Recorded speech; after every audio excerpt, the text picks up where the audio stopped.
बता दें, आज छत्तीसगढ़ विधानसभा के बजट सत्र में बजट पेश किया जाएगा। सदन के पटल से होगा छत्तीसगढ़ की उम्मीदों का बजट पेश। वित्त मंत्री ओपी चौधरी पेश करेंगे तीसरा बजट और इस बार का बजट होगा 1,85,000 करोड़ से ज्यादा का। पिछले साल 1,65,000 करोड़ का यह बजट था और इस बार बजट ज्यादा है पिछले साल से, तो उम्मीदें भी ज्यादा हैं छत्तीसगढ़ की जनता को। कई ऐसे विशेष विभाग हैं जिन पर फोकस सरकार का बना हुआ है। तो बस्तर के विकास के लिए खजाना खुल सकता है। शिक्षा, कृषि, ग्रामीण विकास को सौगात मिल सकती है। और छत्तीसगढ़ के बजट को हम देखें तो एक यात्रा रही है। 25 साल हो गए छत्तीसगढ़ को, 25 गुना रकम हर बार बढ़ाई गई है। हर बजट में कुछ ना कुछ नया देखने को मिला है। अंदाज भी बदले हैं। पिछले बार का बजट तो इसलिए भी खास था क्योंकि वित्त मंत्री ने अपने हाथों से ड्राफ्ट किया था। तो कुल मिलाकर ये कहा जाए कि इस बार का बजट क्या कुछ लेकर आएगा, कितने नवाचार इसमें देखने को मिलेंगे, ये तो देखने वाली बात होगी। फिलहाल अब बजट पर चर्चा हम शुरू करेंगे। हमारे राजनीतिक मेहमानों का हम रुख करेंगे जो हमारे साथ जुड़ रहे हैं। बीजेपी से प्रवीण साहू जी हमारे साथ जुड़ रहे हैं, स्वागत करती हूँ प्रवीण जी आपका। और कांग्रेस प्रवक्ता अजय गंगवानी जी हमारे साथ जुड़ रहे हैं। अजय जी आपका भी स्वागत है। गंगवानी जी, पहला सवाल वैसे तो मैं प्रवीण जी से पूछने जा रही थी, लेकिन अब चूंकि उम्मीदों की बात हो रही, उम्मीदें होंगी इस बार बजट से, क्योंकि कई ऐसे मुद्दे थे जिन पर जब हम बैठे तो आपने कहा कि हर बार वादे होते हैं, हर बार बजट में साइज बढ़ाया जाता है, लेकिन लोगों को कुछ नहीं मिलता। विपक्ष क्या चाहता है इस बार बजट से? देखिए शुभांगी जी, महत्वपूर्ण है कि लोकतंत्र में बात विपक्ष की नहीं। आज अगर किसी देश का बजट आ रहा हो या राज्य सरकार का बजट, वो सिर्फ एक साल के आय व्यय का ब्यौरा नहीं है, एक पॉलिसी डॉक्यूमेंट है, एक विजन डॉक्यूमेंट है जो निर्धारित करता है कि आने वाले एक समय में छत्तीसगढ़ की शायद सरकार किस प्रकार से आदिवासियों के खातों में, महिलाओं के खातों में, युवाओं के खातों में, किसान के, गरीब के, मजदूर के जेब में किस प्रकार से पैसा डालने का काम करेगी। क्या ब्लूप्रिंट होगा, क्या रोड मैप होगी, क्या कार्य योजना होगी। लेकिन शुभांगी जी, महत्वपूर्ण है कि 2 साल से माननीय वित्त मंत्री ओपी चौधरी जी बड़े बड़े दावे कर रहे हैं। मैं इस पर आपके चैनल पे एनालाइन कर दूं। पहले बजट में ज्ञान की बात की गई। ज्ञान मतलब गरीब, युवा, अन्नदाता, नारी, 4 वर्ग के भले का दावा किया गया, लेकिन न गरीब को 10,000 रुपये प्रति दीनदयाल उपाध्याय भूमिहीन का पैसा मिल पाया, न युवाओं को रोजगार मिल पाया, न अन्नदाता को 3100 रुपये प्रति क्विंटल जो है उसका समर्थन मूल्य मिल पाया, न नारी को 500 रुपये में सिलेंडर मिल पाया, ना ही जो है उसको महंगाई कम करने का कोई ठोस प्रयास किया गया। ये बड़े बड़े दावे तो किए गए। फिर अगला देखिए, पिछले बार का बजट की बात की गई, गति जो है, पहला G for good governance, A for accelerating infrastructure, T for technology और I फॉर इंडस्ट्रियल ग्रोथ। 4 बड़े बड़े दावे किए गए, लेकिन न गुड गवर्नेंस हो पाई, न अर्थव्यवस्था का जो एक्सीलरेशन हो पाया, न ही टेक्नोलॉजी में इंप्रूवमेंट आया, न ही इंडस्ट्रियल ग्रोथ हो पाई। राजनीतिक जुमलेबाजी करना, बड़े बड़े राजनीतिक दावे करना, लेकिन जो वास्तविक स्थिति है वो बहुत बिल्कुल विपरीत है। इसके बाद महत्वपूर्ण उदाहरण दे दूं। मेरे छोटे भाई यहाँ बैठे हैं, यहाँ उन्होंने दावा किया था कि कुनकुरी में जो माननीय मुख्यमंत्री का गृह क्षेत्र है, वहाँ मेडिकल कॉलेज का दावा किया गया, क्या एक ईंट लगाई गई। दूसरी महत्वपूर्ण बात है कि बजट में प्रावधान अलग बात है, तो वास्तविक खर्चे दूसरी बात है। 3 महत्वपूर्ण भागों की मैं बात कर दूं। कृषि, छत्तीसगढ़ की जो है 70-80% अलग अलग विभागों पर भी गंगवानी जी आके बात करेंगे, लेकिन जिस तरह से अभी आपने बताया, चाहे बात महिलाओं की हो, किसानों की हो, कहीं ना कहीं वादा खिलाफी की बात जो है वो आपने यहाँ पर कर दी है। चलिए, हमारे साथ प्रवीण जी भी लगातार बने हुए हैं। प्रवीण जी, जिस तरह का इकोनॉमिक सर्वे पेश किया गया है, बताया गया कि छत्तीसगढ़ को किस तरह से जो उसकी बीमारू छवि बनी हुई थी उससे बाहर निकाल करके आपकी सरकार लाई और अब सबसे तेजी से विकास दर से आगे बढ़ने वाली जो इकोनॉमी है वो छत्तीसगढ़ की बन गई है। लेकिन गंगवानी जी को आप सुन रहे थे, वादा खिलाफी के आरोप लगा रहे, वो ये कह रहे हैं कि पिछले 2 बजट में जो वादे किए गए थे उन्हीं को अभी तक पूरा नहीं किया गया। देखिए ऋषिका जी, सबसे पहले भारत माता की जय कहूंगा। आप सभी को नमस्कार। आदरणीय शुभांगी जी और आदरणीय अजय जी, आपको नमस्कार, जनता को प्रणाम। देखिए, भाजपा की सरकार 2 साल में जो काम की वो अभूतपूर्व है और उसी कार्य का प्रमाण निश्चित रूप से आर्थिक सर्वेक्षण है। और आर्थिक सर्वेक्षण निश्चित रूप से किसी भी सरकार के द्वारा किए गए प्रमाणों का निश्चित रूप से प्रमाण होता है। ये आर्थिक परिणाम निश्चित रूप से दिखाते हैं कि प्रदेश की सरकार बहुत अच्छा काम कर रही है। प्रदेश के विकास की हम दर की बात करें तो लगभग 11.5% है, जो देश के विकास की दर से बहुत अधिक है। तो निश्चित रूप से प्रमाणित करता है कि ये बजट बहुत कहीं ना कहीं निश्चित रूप से जो बजट हम पेश करते हैं वो धरातल पर क्रियान्वित होता है। और निश्चित रूप से यह बजट उम्मीदों का और विकास का बजट होगा। प्रत्येक क्षेत्र, चाहे वो युवा हो, अन्नदाता हो, नारी, आप देखेंगे प्रत्येक क्षेत्र में काम हुआ है और आने वाले समय पे भी काम होगा। मैं आपको बताना चाहता हूं कि देखिए, प्रति व्यक्ति की आय है उसमें लगातार वृद्धि हुई है। पिछले साल जो आय थी वो लगभग 1,63,000 थी, वो बढ़कर लगभग 1,80,000 रुपए हो चुकी है, यानी लगभग 10% की वृद्धि। तो निश्चित रूप से यदि जो अगर कहे तो क्रियान्वयन यदि अच्छे तरीके से हो तो कहीं ना कहीं देश का विकास, प्रदेश का विकास हो सकता है। बिल्कुल सही बात। इनकी सरकार, हमारी सरकार में मूलभूत फर्क है भ्रष्टाचार का। इनके कार्यकाल में बहुत भ्रष्टाचार होता था, इसलिए जिस पैमाने पर विकास होना चाहिए था वो विकास नहीं हो पाया। शराब के घोटाले की हम बात करें तो 2100 करोड़ का प्रस्पष्ट घोटाला किया था, इसलिए कहीं ना कहीं जनता का विकास नहीं हो पाया। आज हमने भ्रष्टाचार एक भी पहलू पर निश्चित रूप से कहीं देखने को नहीं मिलता है। इसलिए प्रत्येक क्षेत्र, चाहे वो कृषि का क्षेत्र हो, चाहे वो सेवा का क्षेत्र हो, चाहे उद्योग का ही क्षेत्र क्यों ना हो, प्रत्येक क्षेत्र में विकास की गति बहुत देखने को मिल रही है। और युवाओं की हम बात करें तो कुल मिलाकर प्रति व्यक्ति आय आप बता रहे हैं, उससे ये भी देखना होगा कि जॉब क्रिएशन कितने ज्यादा बढ़ रही, ग्रोथ तो है लेकिन रोजगार के अवसर कितने ज्यादा शुभांगी सृजित बिल्कुल ऋषिका, और कुल मिलाकर हम ये समझें कि आप प्रति व्यक्ति आय की बात करें, प्रवीण जी उस पर मैं आपके पास आऊंगी भी और उस पर चर्चा भी करूंगी। ये सही बात है, प्रति व्यक्ति आय बढ़ती है तो स्टेट के विकास की बात होती है कि राज्य ने आर्थिक रूप से मजबूती भी पाई है और विकास के पथ पर आगे बढ़ा है। लेकिन अन्य ऐसे भी कुछ ऐसे मार्किंग्स होती हैं जिस पर सवाल खड़े होते हैं कि आखिर इतना वक्त बीत जाने के बाद अगर आप घोटालों का भी बात करते हैं, घोटालों के भी आरोप लगाते हैं, तो सरकार का अपना एक पर्सपेक्टिव होता है जिस पर सरकार काम करती है। लौटूंगी आपके पास। गौरव शुक्ला हमारे रायपुर ब्यूरो चीफ इस वक्त विधानसभा के बाहर मौजूद हैं, क्या कुछ देख पा रहे हैं? गौरव से जानते हैं। गौरव, तमाम उम्मीदें, तमाम कयास, तमाम ऐसी बातें कि ये आएगा वो आएगा, बजट में इस बार ऐसा होगा, फिलहाल विधानसभा के बाहर क्या हलचल है? क्योंकि कैबिनेट से मंजूरी मिलेगी, उसके बाद इस बजट को विधानसभा में पेश किया जाएगा। जी बिल्कुल, देखिए अब विधानसभा में सभी जिम्मेदारों के आने का सिलसिला शुरू हो चुका है। यदि हम बात करें तो मुख्यमंत्री विष्णुदेव साय भी थोड़ी देर में विधानसभा पहुंचेंगे और उसके बाद सुबह 11 बजे से जो सत्र की कार्रवाई है वो शुरू हो जाएगी। निधन उल्लेख है और निधन उल्लेख के बाद प्रश्नकाल है, 1 घंटे का प्रश्नकाल है, 11 से 12 बजे तक प्रश्नकाल होगा और उसके बाद 12:30 बजे वित्त मंत्री ओपी चौधरी जो है अपने कार्यकाल का तीसरा बजट पेश करने जा रहे हैं। और यदि हम देखें तो पहला बजट ज्ञान के थीम पर था और उसे आगे बढ़ाने के लिए, उसे आगे करने के लिए दूसरा बजट गति के थीम पर वित्त मंत्री ओपी चौधरी ने प्रस्तुत किया था और तीसरा बजट दृष्टि के रूप में यहाँ पर लाया जा सकता है, ऐसे कयास लगाए जा रहे हैं। क्योंकि जिस तरीके से लगातार बजट को लेकर वित्त मंत्री ओपी चौधरी खुद गंभीरता से लेते हैं और जब पूरा बजट आने से पहले विभागीय जो बैठकें हुई, सचिवों से बातचीत हुई और सचिवों से जो विभागीय सचिव उनसे जानकारी ली गई, उनसे उनका वो जो थीम था वो मांगा गया और उसके बाद जो विभागीय मंत्री है उनके साथ भी वित्त मंत्री ओपी चौधरी ने 1-to-1 चर्चा करके इस बजट को, पूरे बजट को तैयार किया है। और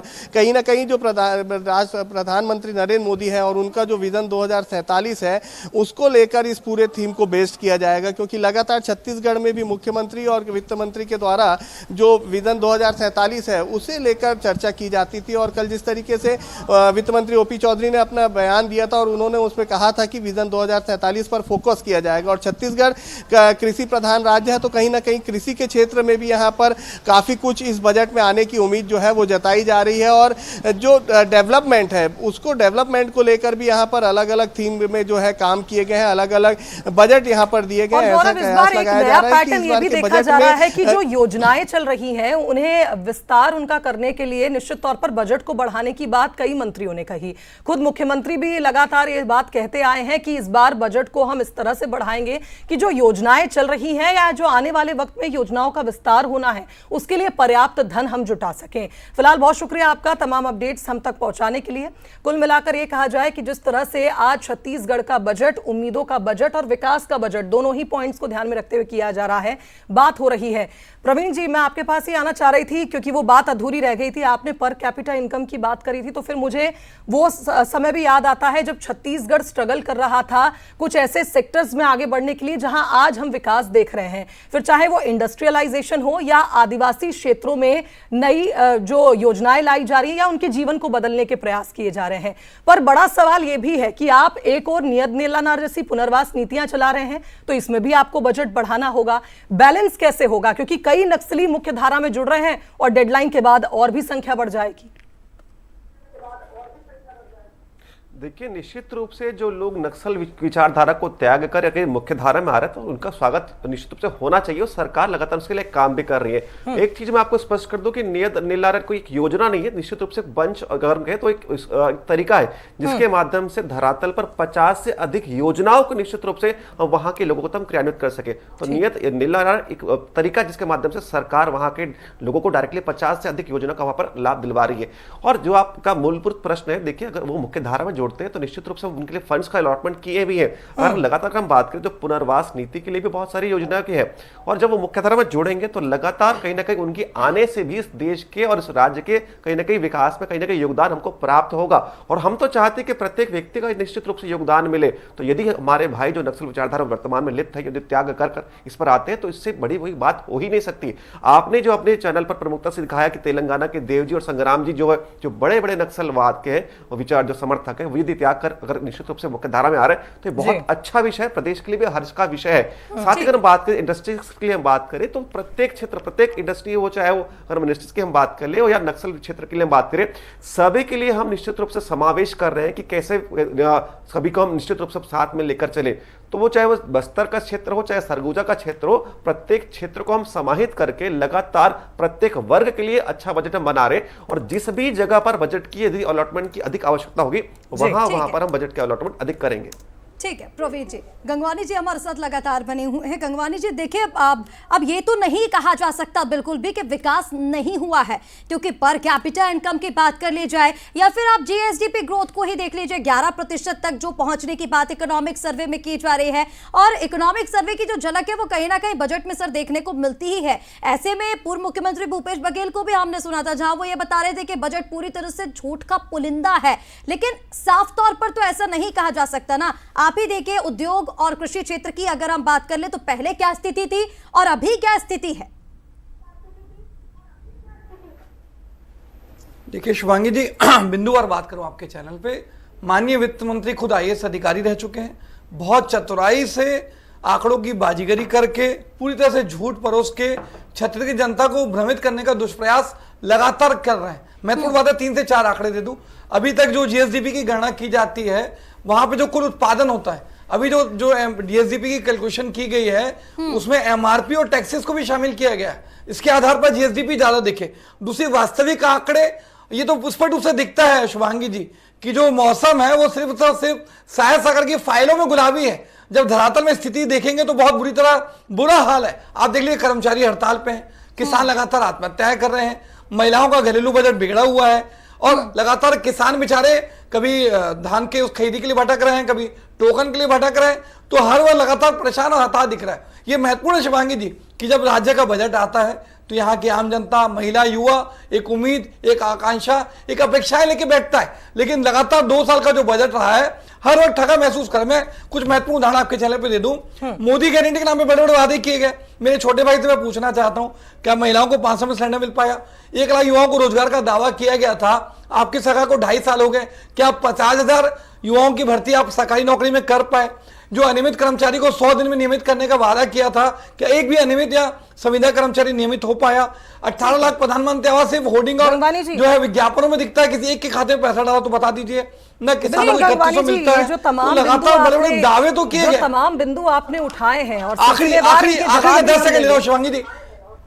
चलिए ठीक है, बोलिए गंगवानी जी, 10 सेकंड, उसके बाद मुझे एक ब्रेकिंग लेनी जी। एक महत्वपूर्ण आंकड़ा मैं देना चाह रहा हूं। देखिए, सबसे ज्यादा दावा किया गया महतारी वंदन योजना का।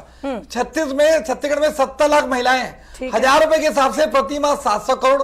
कुल मिला के 1 साल में अगर महतारी वंदन का 70 लाख महिलाओं को पैसा देना शुभांगी 8,400 करोड़ रुपए लगेगा, जबकि बजट में प्रावधान पहले साल 3,000 फिर 5,500 करोड़ रुपए। मैं पूछना चाहता हूं, जब 8,400 करोड़ की आवश्यकता है और बजट में प्रावधान नहीं है तो महतारी वंदन में पैसा कैसे देंगे? महिलाओं को सिलेंडर देने के लिए कुल मिलाकर महतारियों की चिंता आपको भी है गंगवानी जी, इस बात को मैं समझ पा रही हूं और इस पर हम प्रवीण जी से जवाब भी लेंगे। यहाँ मैं आप सभी को रोकना चाहूंगी। मेहमान भी लगातार बने हुए हैं, बजट पर हम लगातार चर्चा कर रहे हैं और जिस तरह के आरोप हालांकि अभी लगाए जा रहे थे, गंगवानी जी ने जो आरोप लगाए हैं उसका जवाब प्रवीण जी से मैं लेना चाहूंगी। प्रवीण जी देखिए, जिस तरह से कहा जा रहा है, अभी आप गंगवानी जी को सुन रहे होंगे, एक आंकड़ा भी उन्होंने महतारी वंदन योजना को लेकर के पेश किया। वो बता रहे हैं कि अगर आप 1,000 रुपए महीना दे रहे हैं तो उसके बाद क्या स्थिति बनेगी, कर्ज बढ़ता जा रहा है और आप वादों पर वादे करते जा रहे हैं।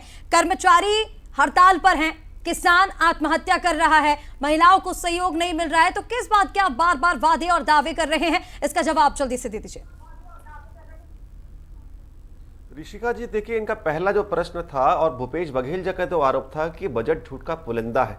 मैं इनके कार्यकाल का एक आंकड़ा प्रस्तुत करता हूं कि इनके कार्यकाल अगर 22-23 की हम बात करें तो प्रति व्यक्ति आय इन्होंने खुद घोषणा किया था कि 1,33,000 रुपए था। तो बताइए, ये तो आपके बजट में था, तो क्या वो जो आपने आंकड़ा प्रस्तुत किया था वो भी झूठ का पुलिंदा था क्या?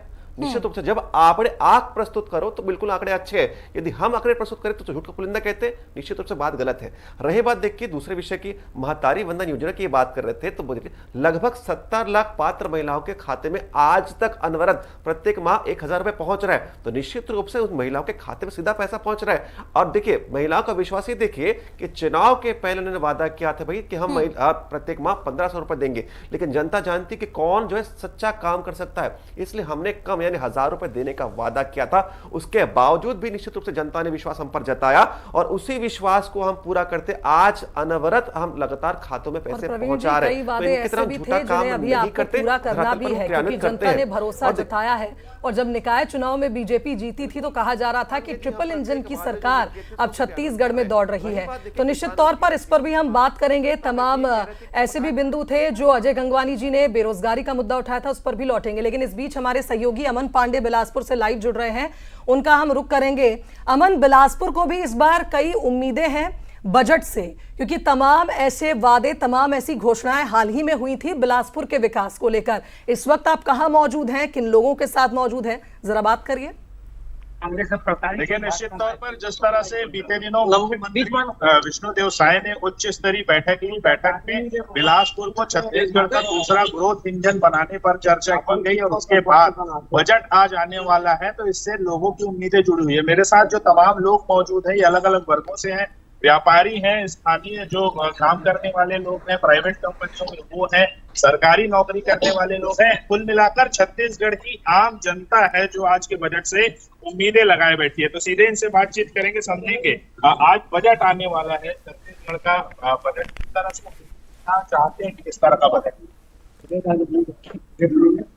सारे वर्गों की उम्मीद है और मेरे को उम्मीद है सरकार खरा उतरेगी। आप बताइए किस तरह से देखते हैं बजट आने वाला है, क्या उम्मीदें लगा के रखी है आपने? युवाओं को अधिक रोजगार में, ये सब में हमको उम्मीद है, खुद को भी उम्मीद है कि व्यापार में बजट मिलेगा। व्यापारी वर्ग से आप हैं, किस तरह से देखते हैं जो अभी केंद्रीय बजट आया उसके बाद आज राज्य बजट, क्या उम्मीद है केंद्र स्टेट बजट से कि व्यापारियों को बजट मिलेगा और उससे हमको रोजगार का नया अवसर मिलेगा। निश्चित तौर पर आप बताएंगे किस तरह से देखते हैं बजट आने वाला है, क्या उम्मीदें लगाते हैं? आज बजट आने वाले हैं। मुख्यमंत्री विष्णुदेव साय जी का 2 साल के कार्यकाल में कुछ ऐसा बजट नहीं आया है। बिलासपुर में अभी कुछ दिन पहले मुख्यमंत्री जी बैठक करके गए हैं कि बिलासपुर के लिए कोई बड़ा सौगात होगा, लेकिन इनका पूरा वादा खोखला है, ना इनके पास फंड है ना कुछ है, और छोटे छोटे मुद्दे के लिए लोग यहाँ भटक रहे हैं। दूसरी चीज ये है, लगातार निगम की ओर से टैक्स को बढ़ाया जा रहा है और दारू भट्टी जगह जगह खोली जा रही सरकार। और जो चुनाव से पहले मोदी जी की गारंटी के रूप में 60,000 शिक्षकों की भर्ती होगी और शिक्षा मंत्री अभी 5,000 शिक्षकों की भर्ती, तो इनके पास ना तो कोई विजन, भर्ती युवाओं के लिए अवैध नक्शा बन रहा है। बजट जल्द ऐसी होना चाहिए। केंद्र में और राज्य में दोनों जगह बीजेपी की गवर्नमेंट है। हम इन लोग 70 साल की बात करते हैं, महंगाई चरम सीमा में है, मिडिल क्लास को कोई किसी प्रकार का राहत दिया नहीं जाता। जैसे केंद्र में भी बजट अभी पेश किया गया, मिडिल क्लास का कमर तोड़ दिया गया। खाली हिंदू मुस्लिम का बात किया जाता है, जिस वोट को भुनाकर मिडिल क्लास को जैसे भुनाकर इन लोग वोट लेते हैं कि महंगाई कम किया मतलब जाए कुल करके। मिलाकर मिडिल क्लास के बजट को फ्रेंडली किए हुआ बजट होना चाहिए। आप बताइए क्या आप वो तो सरकार से उम्मीद नहीं है तो बजट सरकार से ही वोट चोरी की सरकार है, लोगों को बेवकूफ बना के, माताओं बहनों को बेवकूफ बना के सरकार बिल्कुल आई है। अमन, देखिए जिस तरह से आप बात कर रहे हैं, हालांकि जो चिंता है वो तो हर व्यक्ति को है, क्योंकि जब बात की जा रही है इकोनॉमिक सर्वे जो हम दिखा रहे हैं कि हर क्षेत्र में ग्रोथ हुआ है, तो आम आदमी की जेब पर कितना असर पड़ रहा है ये तो आम व्यक्ति देखेगा ही। हमारे साथ हमारे राजनीतिक मेहमान भी लगातार बने हुए हैं। प्रवीण जी से एक छोटा सा रिएक्शन में लेना चाहूंगी। और प्रवीण जी, अभी आप बिलासपुर के लोगों की बात सुन रहे थे, जहां वो ये कह रहे हैं कि उद्योग वर्ग को एक बड़ी उम्मीद है, मिडिल क्लास फैमिली को भी एक उम्मीद है कि सीएम साय से कि इस तरह का बजट आए कि उनकी जेब पर भी थोड़ा असर पड़े। लेकिन राजधानी रायपुर के लोगों से भी हमने ग्राउंड जीरो पर पहुंच करके बात की थी, वहां पर भी एक बात ऐसी सामने आई, क्योंकि अभी रिसेंट हम मातारी वंदन योजना का जिक्र कर रहे थे। उनका ये कहना था, लोग खुद ये कह रहे थे कि जो मुफ्त योजनाएं हैं, अगर उसमें थोड़ी सी कसावट कर ली जाए और बाकी क्षेत्रों में उस पैसे का उपयोग किया जाए तो गोल्डन छत्तीसगढ़ बन सकता है, जहां पर भी अमी कभी रह जा रही हैं वो पूरी हो सकती हैं। निश्चित रूप से देखिए उनके विचार का स्वागत करते हैं, लेकिन देखिए यदि उनके खाते में डायरेक्टली पैसा पहुंच रहा है तो निश्चित रूप से परचेजिंग पावर भी जनता की, महिलाओं की बढ़ रही है। तो कहीं ना लेकिन कहीं बंद वही करने की पैसा बात नहीं की जा रही, economics कसावट करने की बात की जा रही, जो है। इतनी सारी योजनाएं चलाई जा रही है। प्रवीण जी देखिए पहली बात तो देखिए सबसे महत्वपूर्ण जो हमारे कार्यकाल में हो रहा है वो भ्रष्टाचार पर कसावट। जो पैसे का बंदर पाठ पहले कांग्रेस में होता था वो हमारे यहाँ बिल्कुल नहीं हो रहा है। तो योजनाओं के निश्चित रूप से कहें तो अलॉटमेंट जितना पैसा वो उसका सदुपयोग हो रहा है, सबसे बड़ी कसावट तो ये है। और देखिए मैं आपको एक तुलना करता हूं जिसके माध्यम से जनता समझ जाएगी। देखिए कांग्रेस के कार्यकाल में, केवल बस्तर संभाग के उदाहरण दे रहा हूं, उनके कार्यकाल में 400 से अधिक ऐसे स्कूल थे जहां पर सिंगल टीचर हुआ करते थे, यानी एकल स्कूल वाले विद्यालय। हमारी सरकार बनती है, इस महत्वपूर्ण समस्या को हमने निराकरण करते हुए आज वहां पर टीचर्स पहुंचाए। सोचिए बस्तर संभाग का ऐसा क्षेत्र जहां पर यदि बच्चे को मान लीजिए 10वीं के बाद यदि मैथ्स या कोई और स्ट्रीम पढ़ना है तो वहां पर केवल एक ही स्ट्रीम होता था, क्योंकि बच्चे के पास पढ़ने के अवसर ही नहीं थे।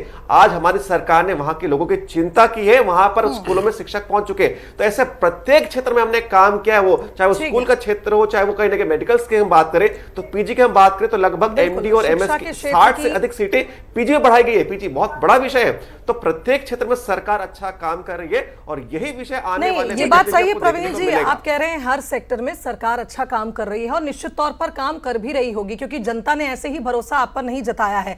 गंगवानी जी, एक बेरोजगारी की बात आप कर रहे थे कि युवाओं को रोजगार नहीं मिला। मैं सेमीकंडक्टर प्लांट की बात कर रही थी जहां पर 5000 से ज्यादा 5000 रोजगारों की बात की गई। फिर हम ग्रामीण रोजगार के क्षेत्र में आ रहे हैं तो हाल ही में मनरेगा का नाम बदलकर जीराम जी हुआ, तो हम इसमें पड़ गए कि नाम बदला गया, लेकिन इस बीच सरकार का एक मैसेज था कि अब आप देखिए 125 दिनों तक रोजगार की बात हमने किसानों के लिए कही। महिलाओं के लिए महतारी सदन बनाया गया स्वरोजगार के लिए। तो ऐसा नहीं है कि प्रयास बिल्कुल नहीं हो रहे। क्या आप क्या चाहते हैं, किस तरह से रोजगार सृजन हो? क्योंकि अगर पिछले सरकार की बात करें तो उस दौरान भी देखिए वादे दावे तो हर सरकार करती है, आप ये नहीं कह सकते कि इन्होंने बिल्कुल नहीं दिया। आप जो ये प्रयास कर रहे हैं इस पर जरा बताइए कि आपको क्या लगता है, ये सफल होंगे रोजगार के क्षेत्र में? देखिए शुभांगी जी और ऋषिका जी, मैं एक चैनल पे आपके बात अंडरलाइन कर दूं। महत्वपूर्ण बात है, बड़े बड़े दावे तो किए जा रहे हैं। आपके चैनल पे जो बिलासपुर के जनता से वहां संपर्क किया जा रहा था वो भी इस बात को अंडरलाइन कर रही थी कि योजनाएं, बड़ी बड़ी घोषणाएं तो जरूर की जा रही है, लेकिन धरातल में न ईमानदारी से न अधिकारी, न अफसर, न शायद सरकार उसको लागू करने की नियत नीति मंशा दूर दूर तक नहीं दिखती है। महत्वपूर्ण बात है, आपको चैनल पे बहुत अंडरलाइन कर दूं कि बजट में अलग अलग विभाग के लिए आवंटन तो किया जाता है, लेकिन महत्वपूर्ण है कि आवंटित जो रकम है उसका खर्चा नहीं किया जा रहा। 3 महत्वपूर्ण विभाग की बात कर दूं, कृषि विभाग 70 से 80% जनसंख्या यहाँ पे शुभांगी जी कृषि कार्य से जुड़ी है। 15,337 करोड़ का प्रावधान किया गया, जबकि वास्तविक खर्च किया गया 14,253, मतलब 1,084 करोड़ रुपए यहाँ गाड़े पसीने की कमाई जो कृषि बजट का आवंटन था उसका खर्चा नहीं किया गया। शिक्षा की बात बड़े बड़े मेरे मित्र दावे कर रहे थे, स्कूलों की शिक्षा में 22,824 करोड़ का प्रावधान किया गया, खर्चा किया 21,293, मतलब 1,530 करोड़ रुपए यहाँ लैप्स हो गया, उसको शिक्षा के लिए वहां नहीं किया गया। यहाँ लगातार शिक्षकों की कमी जूझ रही है, 60,000 शिक्षकों के मत खाली है, चौक दस्तन मिल नहीं रहा है, 1530 करोड़ बजट का आवंटन है, शिक्षकों के लेकिन आप भर्ती खर्चे का के लिए तैयार नहीं है। नोटिफिकेशन भी तो सबसे आया, महत्वपूर्ण गंगवानी बात जी। स्वास्थ्य, गंगवानी जी, मैं इनके प्रयासों की बात कर रही थी, वही प्रयास जो आपको खोखले लगते हैं, जो दावे आपको खोखले लगते हैं। हम एक एक कर बात करें। मैं रोजगार पे बात करी थी, अब आप कृषि विभाग में चले गए, वहां भी हम चलेंगे। मैं नहीं आ रहा उस पर। मैं देखिए मेरे को समय दीजिए शिवानी, मैं बिंदु आ रहा हूँ। आखिरी स्वास्थ्य की बात करें, मैं रोजगार की बात करता हूँ। देखिए सबसे महत्वपूर्ण है गरीब आदमी के लिए स्वास्थ्य। आज स्वास्थ्य का बजट था 9592 करोड़ रुपए, खर्चा किया गया 7,078, मतलब 2513 करोड़ रुपए स्वास्थ्य बजट में जो है लेस हो जा रहा है। यहाँ ग्रामीण बेचारे इलाज के लिए, कभी टेस्ट के लिए, कभी मशीनों के लिए लगातार भटक रहे हैं। आयुष्मान योजना का लाभ नहीं मिल रहा है। दूसरी रोजगार की बात आप कर रहे हैं। आपको एक महत्वपूर्ण आंकड़ा दे दूं, पूरे देश के सबसे ज्यादा रोजगार जो मिलते हैं एमएसएमई, लघु और मध्यम वर्ग से। 90% उद्योग जो आया, पूरा सर्वे आया है, 90% एमएसएमई जो है बनने के 3 साल के अंदर खत्म हो जा रही है। मेरे मित्र यहाँ बैठे हैं, खुद सीए हैं, पढ़े लिखे हैं। मैं पूछना चाहता हूँ छत्तीसगढ़ के लघु और मध्यम वर्ग के लिए क्या कोई आपने पैकेज दिया? गंगवानी जी, आपकी बातों का जवाब प्रवीण जी से ले लेते हैं, वो हाथ में खड़ा कर रहे हैं। आपने कई सारे पॉइंट्स यहाँ पर उठाए, प्रवीण जी उसका जवाब देंगे। और प्रवीण जी, मैं अभी आपसे यही पूछना चाह रही थी, उद्योग और कृषि की जब हम बात करें तो सरकार हमेशा ये कहती है कि इस पर फोकस बना हुआ है, लेकिन ये एक बड़ी चुनौती भी है, क्योंकि जिस तरह का आर्थिक सर्वेक्षण सामने आया है, हमने देखा कि जो सेवा क्षेत्र है उसको लेकर के ज्यादा फोकस सरकार का नजर आया। और ऐसे में अब आपको नहीं लगता क्या उद्योग और जो कृषि है वो बड़ी चुनौती बन गई है? इसमें भी समान रूप से उतनी ही मजबूती होनी चाहिए, क्योंकि ज्यादा फोकस जो है वो सेवा सेक्टर पर देखा जा रहा है। प्रवीण जी देखिए, अगर वास्तविकता में हम बात करें तो उसको हम चुनौती नहीं मानते, उसको हम अवसर मानते हैं। सरकार का दृष्टिकोण ये अवसर है और प्रदेश के विकास के लिए निश्चित रूप से इनका योगदान होता है।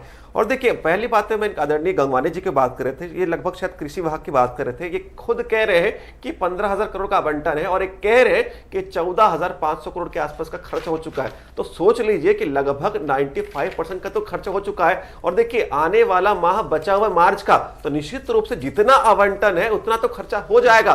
ये अपने सरकार में कुछ कह रहे, हम तो अच्छा खुद कह रहे हैं। और इन्हीं के अगर कहे तो इन्हीं के मुखार विंद से तारीफ हो रही सरकार की, जिसको ये समझ नहीं पा रहे कि लगभग 95% 2,500 करोड़ स्वास्थ्य का बाकी। सुन लीजिए, अभी शिक्षा का 1,000 करोड़ बाकी। क्या उसको विकास मानते हैं? देखिए, स्वयं प्रशंसा करें। मैं डिस्टर्ब नहीं करूंगा। रही बात देखिए विकास की बात करें तो देखिए, उद्योग क्षेत्र में लगभग 7.25% का ग्रोथ हुआ है और सेवा के क्षेत्र में निश्चित रूप से अगर कहे तो आदरणीय ऋषिका जी लगभग 9.11%, यानी लगभग अगर कहे 9% का विकास तो हो रहा है। और जो आपका फोकस था, प्रश्न था कि भाई क्या उद्योग को क्या सरकार ध्यान नहीं दे रही है? निश्चित रूप से ध्यान दे रही है, लेकिन सेवाओं में वृद्धि इसलिए हो रही है क्योंकि अगर हम कहें तो लगातार अगर हम कहें तो सरकार तो प्रयास कर ही लिए, लेकिन कहीं ना कहीं जो आम जनमानस है अगर कहें तो बैठे बैठे घर पर लगातार कहीं ना किसी रूप से करें तो सेवा देने में उनके लिए अगर आसानी होती है। तो लगातार अगर हम कहें तो सर्विस सेक्टर का बूम केवल भारत चलिए ठीक है गंगवानी जी, लास्ट रिएक्शन 10 सेकंड में आपको दूंगी, मेरे पास वक्त की कमी है।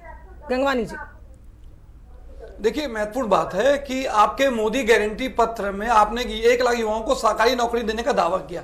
आपकी सरकार को 2.5 साल हो गए, 50,000 युवाओं को सरकारी नौकरी तो दे नहीं रहे, लगी लगाई नौकरी निकली है। आप देख लीजिए, रसोइये, मध्याह्न भोजन के रसोइये, डीएड के शिक्षक, छत्तीसगढ़ के उन्होंने आंदोलन गढ़ बना दिया है। तूता के धरना स्थल पे लगातार कोई ना कोई जारी है। ये महत्वपूर्ण बात मैं कंप्लीट करूं, महत्वपूर्ण बात, 60,000 शिक्षक के पद खाली हैं।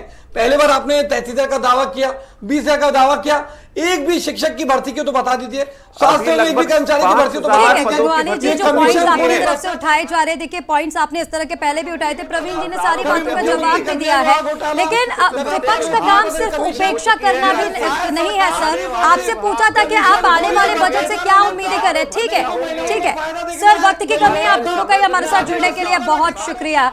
तो बजट आज पेश किया जा रहा है छत्तीसगढ़ का, और इस बजट से छत्तीसगढ़ की जनता को उम्मीद है, हर वर्ग को उम्मीद है, चाहे वो गरीब वर्ग की बात करें, अन्नदाता की यानी कि किसान, महिला, युवा, सभी इस बजट को लेकर के सपने देख रहे हैं ये कहा जाए, क्योंकि उम्मीद है कि उनकी जेब पर असर पड़ेगा। शुभांगी, तो कितना प्रभावी होगा इस बार का बजट, ये कुछ ही देर बाद पता चल जाएगा। यहां रुकेंगे।